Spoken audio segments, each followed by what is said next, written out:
प्रणाम गुरुदेव। अस्मत् श्री गुरुभ्यो नमः। अस्मत् परम गुरुभ्यो नमः। अस्मत् सर्वगुरुभ्यो नमः। श्री राधा कृष्णाभ्यां नमः। श्रीमते रामानुजाय नमः।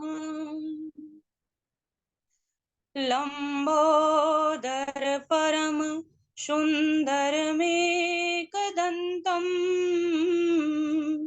पीतांबर त्रिनयनः परमं पवित्रम् उद्याद्दिवाकर निभोज्वलकान्तिकान्तम् विघ्नेश्वरं सकलविघ्नहरं नमामि। शरीरं स्वरूपं ततो वकलत्रम्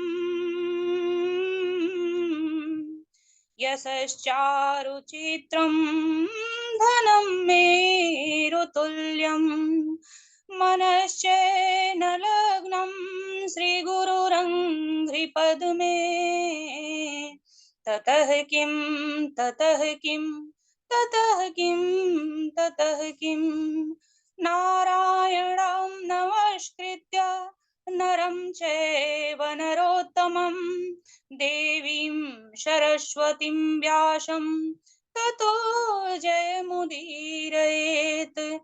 जयतु जयतु देवो देवकी नन्दनोऽयम्।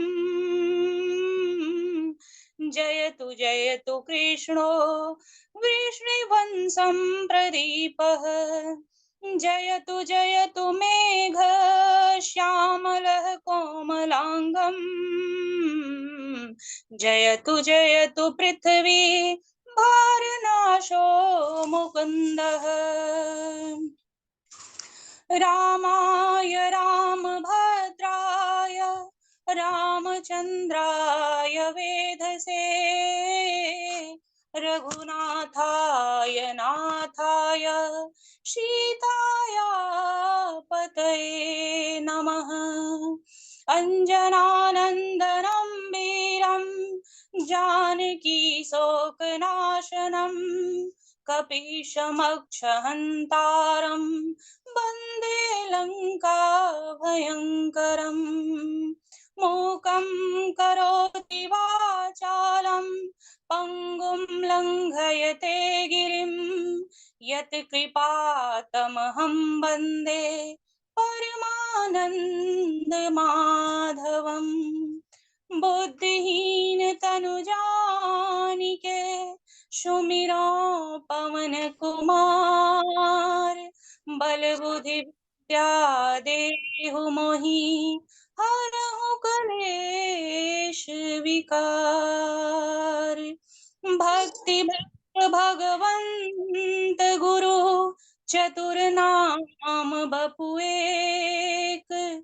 इनके पद बंधन किए नाशत विघ्न अनेक।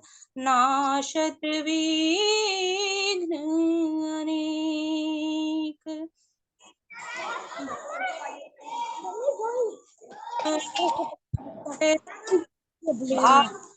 पुराण जय जी महाराज की भगवान की जय। श्री राधा रानी की जय। हनुमंत लाल जी महाराज की जय। जय जय श्री राधे। जय जय श्री राधे। जय जय श्री राधे श्याम।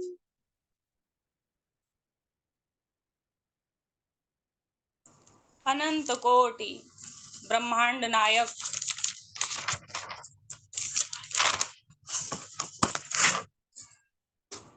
अचिंत कल्याण कारक,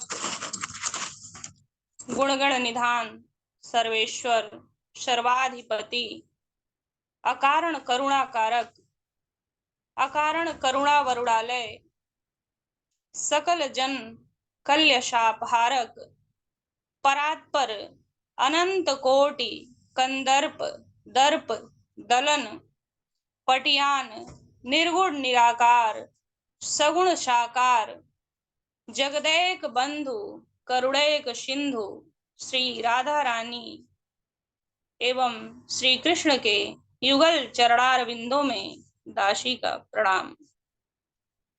समुपस्थित भागवत प्रेमी सज्जनों, कथानुरागी श्रोताओं एवं भगिनी बांधवों, सिया राम मैं सब जग जानी, करहूं प्रणाम जोरी जुग पानी। मैं आप सभी के मन में स्थित आत्मा स्वरूप उस सजीव परमपिता परमात्मा भगवान को प्रणाम करती हूँ। भक्ति ज्ञान विरागाणाम तत्व यस्मिन् तद भागवतम। भक्ति ज्ञान और वैराग्य के पावन चरित्रों का जिसमें वर्णन हो वही भागवत है। मैंने पिछले प्रसंग में भागवत के महात्म्य के बारे में सुनाया था। आज मैं नारद जी के द्वारा तीर्थों का भ्रमण एवं भक्ति से मुलाकात और नारद जी और भक्ति के संवाद के प्रसंग को सुनाती हूँ। एक बार नारद जी पृथ्वी का भ्रमण कर रहे थे। नारद जी को श्राप है दक्ष के द्वारा कि 24 मिनट से अधिक वह कहीं ठहर ही नहीं सकते, स्थिर ही नहीं रह सकते। एक बार नारद जी ने विचार किया पृथ्वी भ्रमण का। वह संपूर्ण तीर्थों में गए, प्रयाग, काशी, हरि क्षेत्र, कुरुक्षेत्र, पुष्कर, सभी तीर्थों में गए। वहां उन्होंने कलयुग को देखा, कलयुग के अधर्म को देखा। वह बहुत दुखी हुए। कली काल की भयंकरता को देखकर देवर्षि नारद जी व्यथित हुए। महाराज वेद व्यास जी ने भी श्रीमद् भागवत में कली काल की भयंकरता का वर्णन किया है कि इह घोरे कलो प्रायो जीवस्ता सुरताम गतः क्लेश क्रांतस्य तस्यैव शोधने किम परायणम। गोस्वामी तुलसीदास जी ने रामचरित मानस में इस कलयुग की व्याख्या करते हुए लिखते हैं कि मानहु मातु पिता नहीं देवा, साधु ही सन कर वावहि सेवा। भगवान शंकर भवानी से कहते हैं कि जिनके यस आचरण भवानी, और ते निश्चर सम जानहु प्राणी, ते निश्चर सम जानहु प्राणी। कलयुग इतना प्रबल हो गया है कि यहाँ अपने अपने नहीं रहे, पराये हो जाते हैं। तुलसीदास जी कहते हैं कि इस घोर कलयुग में वह पुत्र अपने माता पिता को देवतुल्य नहीं मानेगा, साधु संतों से वह अपनी सेवा कराएगा और महादेव भवानी गौरी को बताते हुए कहते हैं कि ऐसे आचरण वाले मानव ते निश्चर सम जानहु प्राणी, वह मानव मानव नहीं, वह राक्षस के समान जाना जाएगा, वह निश्चर के समान जाना जाएगा। कलयुग का इतना प्रभाव। नारद जी यात्रा करते हुए वृंदावन में आते हैं। वृंदावन में आकर उनके मन को थोड़ी शांति मिलती है और उसी समय एक घोर आश्चर्य नारद जी देखते हैं कि एक नव युवती स्त्री रो रही है, क्रंदन कर रही है और उसके पास दो वृद्ध पुरुष सोए हुए हैं। कुछ स्त्रियां उसको धैर्य बधा रही हैं, चुप करा रही हैं, फिर भी वह स्त्री चुप नहीं हो रही है। जब नारद जी वहां से गुजरते हैं तो वह स्त्री देखती है, तब नारद जी को आवाज देकर पुकारती है कि भो भो तिष्ठ क्षण, भो भो साधु क्षणम तिष्ठ, भो भो साधु क्षणम तिष्ठ, मत चिंताम विनाशय। ए बाबा, ए जोगी, रुक जाओ, तुम मेरी चिंता को दूर करो, तुम मेरी समस्या का समाधान कर सकते हो। नारद जी संत ठहरे। नारद जी आगे बढ़ते हैं, क्योंकि कहते हैं संत महिलाओं के बीच में कुछ समय के लिए ही ठहरता है, और नारद जी तो वैसे भी श्रापित हैं। जब देवर्षि नारद आगे चलते हैं तब वह स्त्री करुण पुकार से उनको रोकती है। पाय परों मैं तुम्हरे हो जोगी, आगे मत जा मत जा। पाय परों मैं तुम्हरे हो जोगी, आगे मत जा मत जा। वह स्त्री अपनी व्यथा बताते हुए नारद जी से कहती है, मन की भीषण अग्नि की ज्वाला, मन में भीषण अग्नि की ज्वाला, दरस सुधा से मिटा जा रे साधु, आगे मत जा मत जा। दरस सुधा से बुझा जा रे साधु, आगे मत जा मत जा। वह स्त्री अपना वियोग वर्णन करते हुए कहती है कि जन्म जन्म की पीर हमारी, जन्म जन्म की पीर हमारी, निज बचनों से मिटा जा रे साधु, आगे मत जा मत जा। जब देवर्षि नारद जी यह सुनते हैं तो रुक जाते हैं और वह उस स्त्री से पूछते हैं कि आप कौन हैं? यह जो दो पुरुष सोए हुए हैं आपके पास, यह कौन है? और यह महिलाएं कौन है? यह स्त्रियां कौन है जो आपको धैर्य बधा रही हैं? तब वह स्त्री कहती है कि प्रभु, क्या आप हमें नहीं जानते? अहम भक्ति रीति ख्याता, मैं भक्ति हूं। द्रविड़ देश में उत्पन्न हुई, द्रविड़ देश में जन्म ली मैं, कर्नाटका में बढ़ी, महाराष्ट्र में कहीं कहीं मेरा प्रचार हुआ और गुजरात में आकर मैं जीर्ण हो गई। गुर्जरे जीर्णताम गता, गुजरात में आकर मैं जीर्ण हो गई, क्योंकि यहाँ पाखंड का इतना प्रचार हुआ है, पाखंड इतना प्रबल है कि मैं जीर्ण हो गई।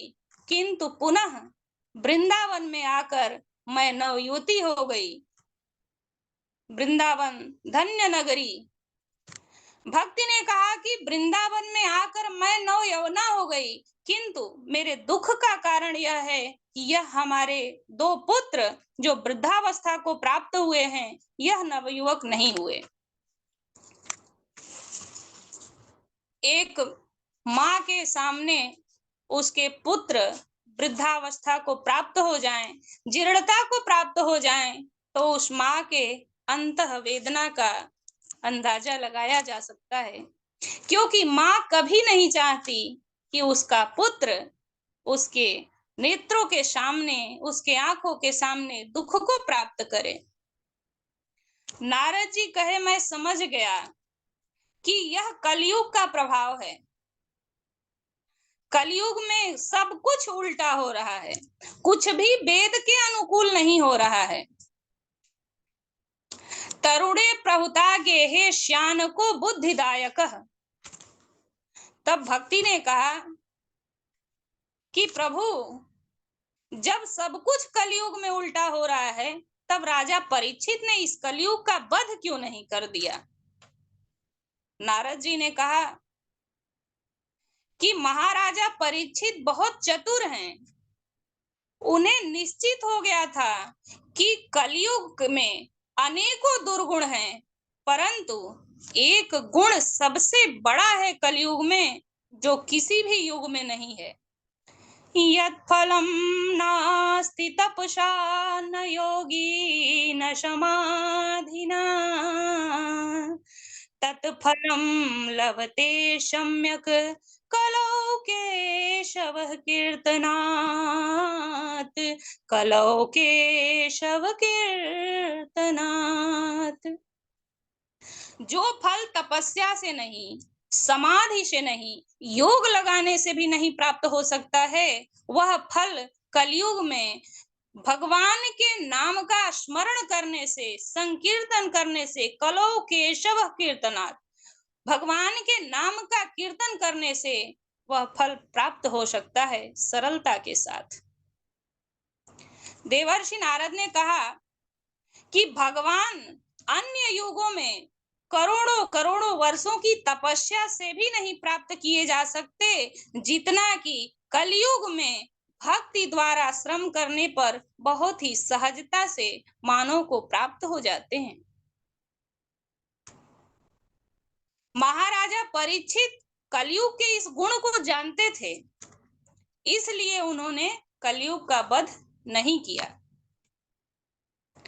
भक्ति महारानी देवर्षि नारद जी के द्वारा जब यह सुनी तो बहुत ही प्रसन्न हो गई और बोली, जयति जगति माया यस्य कायाधवस्ते वचन रचनमेकं केवलं चाकलय्य ध्रुवपदमपि यातो यत्कृपातो ध्रुवोऽयं सकलकुशलपात्रं ब्रह्मपुत्रं नतास्मि। सकलकुशलपात्रं ब्रह्मपुत्रं नतास्मि। भक्ति ने कहा कि जय हो प्रभु, आपकी जय हो, जय हो। आपके एक वाणी को प्राप्त करके भक्त प्रहलाद कयाधु अपत्ययम पुमान कयाधवः। प्रहलाद के माता जी का नाम कयाधु है।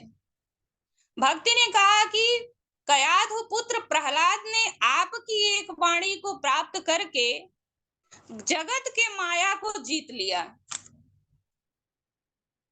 ध्रुव जो 6 महीने में आपकी वाणी को प्राप्त करके ध्रुव पद को प्राप्त कर लिए, ऐसे संपूर्ण कुशलों के पात्र ब्रह्मपुत्र मैं आपको नमन करती हूँ।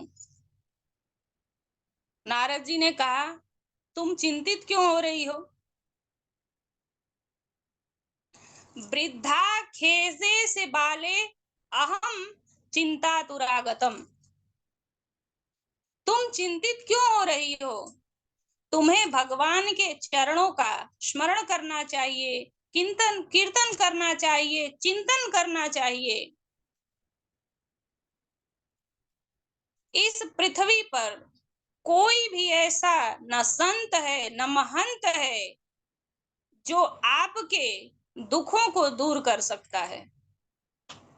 यदि आप अपने दुख को दूर करना चाहते हैं तो देवर्षि नारद जी ने भी भक्ति को यही उपदेश दिया कि आप ईश्वर का चिंतन करिए, उस परम पिता परमात्मा का चिंतन करिए। श्री कृष्णान चरणाम भोजम स्मर दुख गमिष्यति।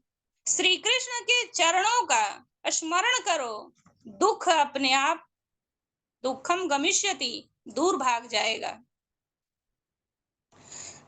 कौरवों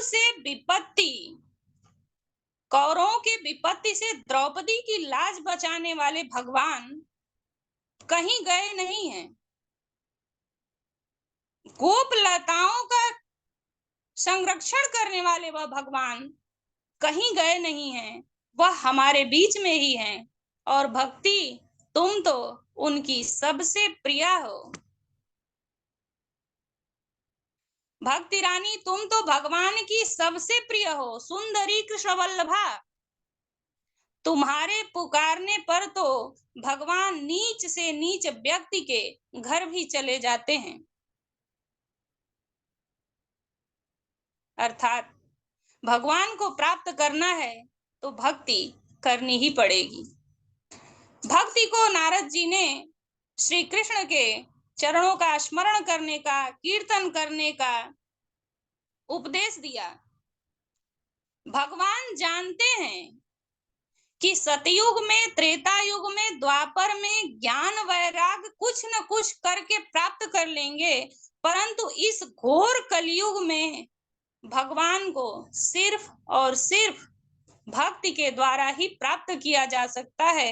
इसलिए भगवान ने तुम्हारी रचना की। भक्ति सोचने लगी, व्यक्ति को इसीलिए तुम्हारी आराधना करनी चाहिए, भक्ति के द्वारा उस ईश्वर का चिंतन करना चाहिए। पोषेण स्वेन रूपेण वैकुंठे त्वं करोसि च। तुम वैकुंठ में निवास करती हो, पोषण करती हो, परंतु कलो भक्ति विपोषाय छाया रूपम त्वया कृतम। परंतु इस कलयुग में तुम छाया रूप में रहते हुए मनुष्यों का पोषण करती हो, भक्तों का पोषण करती हो। गोस्वामी तुलसीदास जी भी रामचरितमानस में उस छाया रूपी भक्ति का वर्णन करते हुए कहते हैं कि वह छाया कौन है। इस कलयुग में वह जनक नंदिनी सीता जी ही छाया के रूप में भक्ति हैं।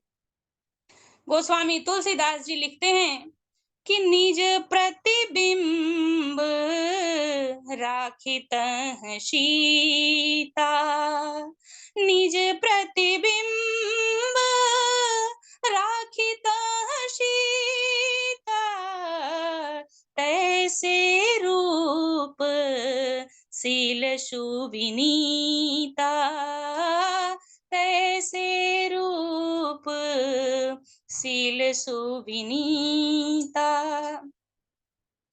नारद जी कहते हैं भक्ति से कि मैं घर घर में, भवन भवन में तुम्हारी स्थापना कर दूंगा। देवर्षि नारद प्रतिज्ञा लेते हैं कि अन्य धर्मास तिरस्कृत्य पुरस्कृत्य महोत्सवान तदा नाहम हरेर्दासो लोके त्वाम न प्रवर्ते।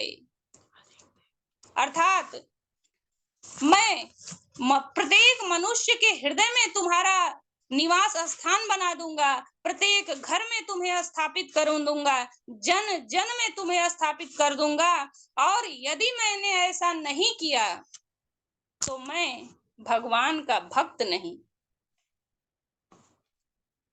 जो व्यक्ति तुम्हारी भक्ति करेगा वह नीच से नीच होते हुए भी मंदिरों में पूजन अर्चन करेगा, धर्म में उसकी बुद्धि बनी रहेगी और स्वप्न में भी यमराज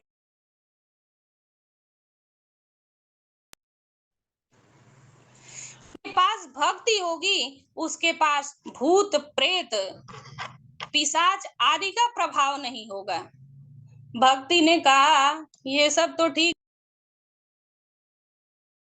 पर हमारी समस्या तो ज्यों की बनी हुई है।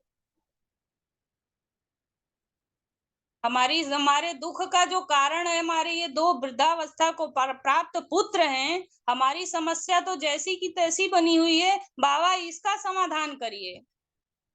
नारद जी विचार करने लगे और तब उन्होंने ज्ञान वैराग्य के कर्ण में गीता के श्लोक, वेद वेदांतों के मंत्र पढ़े, वेदों उपनिषदों का सार गीता के श्लोकों का उच्चारण किया, परंतु थोड़ी देर के लिए ज्ञान और वैराग्य की मूर्छा टूटती और पुनः वह उबासी लेकर मूर्छा को प्राप्त करते, सो जाते।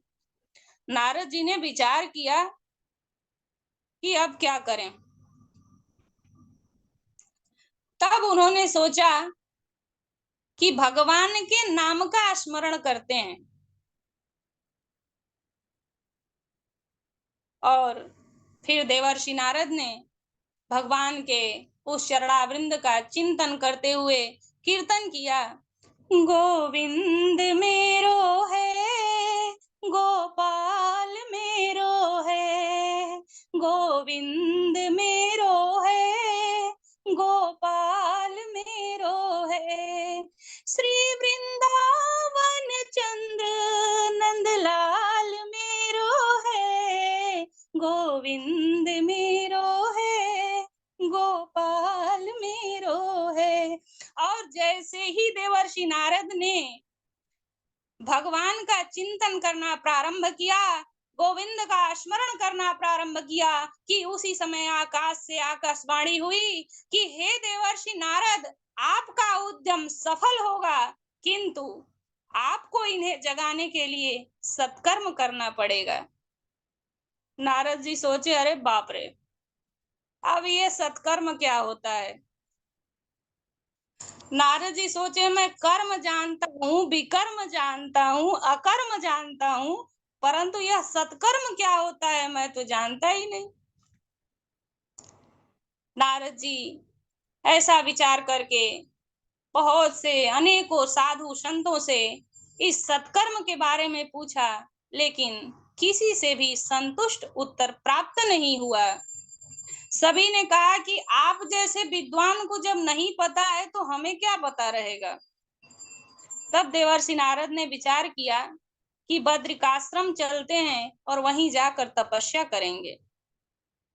और ऐसा मन में विचार करके नारद जी बद्रिकाश्रम गए, और वहां जैसे ही गए उनके मन को शांति मिली, और वहां उन्होंने क्या देखा कि छोटे छोटे 5 वर्ष के नन्हे बालक आ रहे हैं। वह 4 नन्हे बालक कौन थे? सनत, सनंदन, सनातन और सनत कुमार। उनको देखकर नारद जी को बहुत ही प्रसन्नता हुई और भाव विभोर हो गए। नारद जी को प्रणाम किया।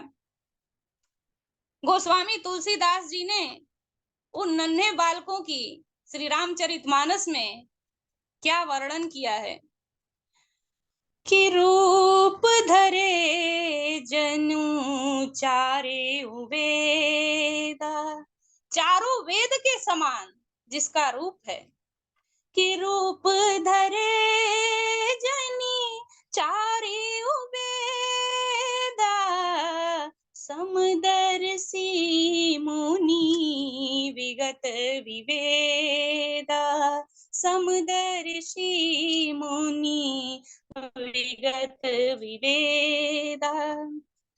नारद जी से कहा कि आप उदास क्यों हैं? तब नारद जी ने सनत कुमारों को अपनी व्यथा बताई, अपने उदास होने का कारण बताया और पूछा कि सत्कर्म क्या है, मैं नहीं जानता। सनत कुमारों ने कहा कि यह तो बहुत छोटी समस्या है आपकी, कि आप सत्कर्म नहीं जानते, ये तो यूं ही दूर हो जाएगी। नारद जी ने सोचा, अरे बाप रे, इतने संतों से पूछा, साधुओं से पूछा, और ये नन्हे बालक बोल रहे हैं कि आपकी समस्या पल भर में दूर हो जाएगी। तब सनत कुमारों ने नारद जी को बताया कि श्रीमद् भागवत कथा का श्रवण और वाचन यही सबसे बड़ा सत्कर्म है। वेदों उपनिषदों के सार से श्रीमद् भागवत का उदय हुआ है। जैसे गन्ने के प्रत्येक पोर में रस भरा रहता है, परंतु जब हम उसके सभी पोरों के रस को एक जगह एकत्रित करके इकट्ठा करके और अपने आनंद के अनुसार उसमें नमक नींबू मिलाकर और उसका आनंद लेते हैं, दूध से दही बनाते हैं और दही को मथ कर घी प्राप्त करते हैं, तो दूध दही और घी का अलग अलग आनंद है। ठीक उसी प्रकार वेदों उपनिषदों का आनंद अलग है और यह श्रीमद् भागवत कथा के रसामृत का आनंद अलग है। सनकादि कहते हैं कि नारद जी से कि भागवत सुनो। नारद जी ने कहा कहाँ सुनूं? उन्होंने कहा कि हरिद्वार में सुनो। हरिद्वार को आनंद द्वार भी कहते हैं। हरिद्वार का एक नाम आनंद द्वार भी है। तब शनकादि हरिद्वार में आए, नारद जी भी आए, सभी संत महात्मा हरिद्वार में गंगा के तट पर पहुंचे और उस बट वृक्ष के नीचे सभी स्थान ग्रहण किए। भक्ति भी वहां अपने दोनों वृद्ध पुत्रों को लेकर आती है और सनत कुमारों ने क्या श्रीमद् भागवत कथा सुनाई है। ओहो, जैसे ही कथा का वाचन शुरू किया कि वैसे ही कथा सुनते सुनते देखते देखते ही भक्ति के दोनों वृद्ध बालक युवक हो गए, खड़े हो गए, उनकी मूर्छा दूर हो गई और भक्ति एकाएक प्रसन्न हो गया। भक्ति सुतौ तौ तरुणो गृहीत्वा प्रेमैकरूपा सहसा विराशित। भक्ति सुतौ तौ तरुणो गृहीत्वा प्रेमैकरूपा सहसा विरासित। श्री कृष्ण गोविंद हरे मुरारे नाथेति नामानि मुहुर्वदन्ति, नाथेति नामानि मुहुर्वदन्ति। भक्ति ने सनकादि से हाथ जोड़कर कहा कि प्रभु, आपने मुझे नव जीवन दिया है, आपने कथा सुनाकर हमें हिष्ट पुष्ट बना दिया है। कलयुग में तो मैं सर्वथा नष्ट हो गई थी, आपने मुझे नव जीवन प्रदान किया है। आप हमें आज्ञा दीजिए कि हम कहाँ रहें, क्या करें, क्योंकि यदि नव जीवन मिला है तो उसका कुछ उपयोग तो होना चाहिए। सनत कुमारों ने कहा कि आप भगवान के भक्तों के हृदय में निवास करो, क्योंकि आपके द्वारा ही मानव उस परम पिता परमात्मा ईश्वर को प्राप्त कर सकता है। जब हमारे हृदय में भगवान के आकार की तरंगे प्रस्फुटित होने लगे, भगवान की आवृत्ति हमारे हृदय में विराजमान होने लगे, उनकी छवि हमारे बंद नेत्रों के बंद होने पर भी हमें सहर्ष दिखाई देने लगे, तब हमें समझना चाहिए कि भक्ति वहां प्रकट हो गई है। हमें किसी और विषय में सुनना ही नहीं चाहिए। श्री कृष्ण अलग नहीं है, श्री कृष्ण का रूप अलग नहीं है, क्योंकि श्रीमद् भागवत कथा कहने वाला और कथा सुनने वाला दोनों ही कृष्ण रूप हो जाते हैं। सनत कुमारों ने भक्ति को कहा कि आप भक्तों के हृदय में निवास करिए, उनका उद्धार करिए, और इसलिए अन्य धर्मों के विषय में हमें तो सुनना ही नहीं चाहिए। अन्य धर्मों के पाखंडों में मुझे पढ़ना ही नहीं चाहिए, ना ही किसी धर्मानुष्ठान की हम सबको आवश्यकता है। आइए 2 क्षण भक्ति नाम के